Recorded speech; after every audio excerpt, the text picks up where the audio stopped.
Dominic, and if you look at the right, you see that explosion at the right there? That explosion on the right, it says Dominic Chama. I want you to keep an eye on that.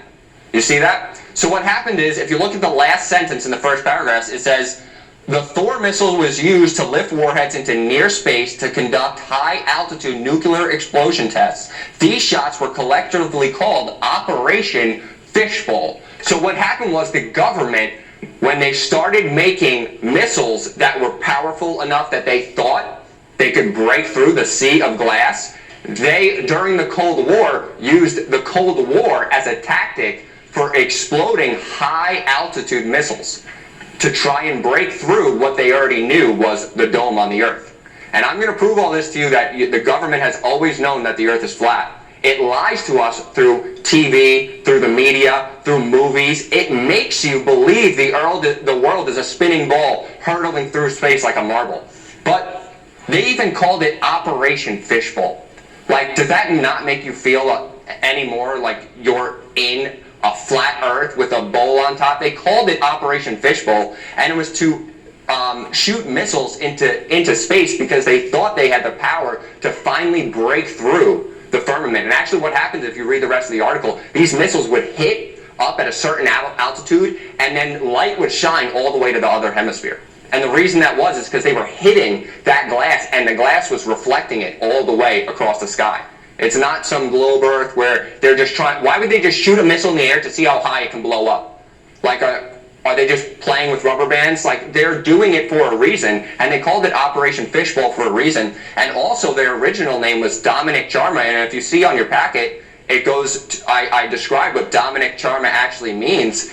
Dominic is a Roman, it's from the late Roman Italic name Dominicus, and it means belonging to God. And then that word Chama is a fixed, massive, irregular, inequivalent shell. So they originally called it the shell belonging to God, but then they just termed it Operation Fishbowl. And that is them trying to fire at the firmament. So let's go into Genesis chapter 7. Genesis chapter 7, I'm going to help you see even more that there is a firmament above us and how God has created this earth. Genesis chapter 7, if you look in verse 11, Genesis 7, look in verse 11. It says, in the 600th year of Noah's life, in the 2nd month, the 17th day of the month, the same day were all the fountains of the great deep broken up, and the windows of heaven were opened. So, some people will just look at this figuratively. But when you realize that the earth is flat, you start to see the Bible a lot more literally.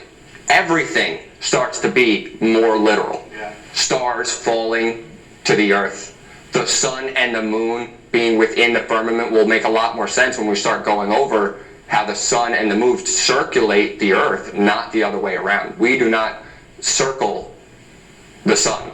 That is false. That's a false teaching. So what's happening here is when he's opening the windows of heaven, remember we said the firmament was dividing the waters from the waters.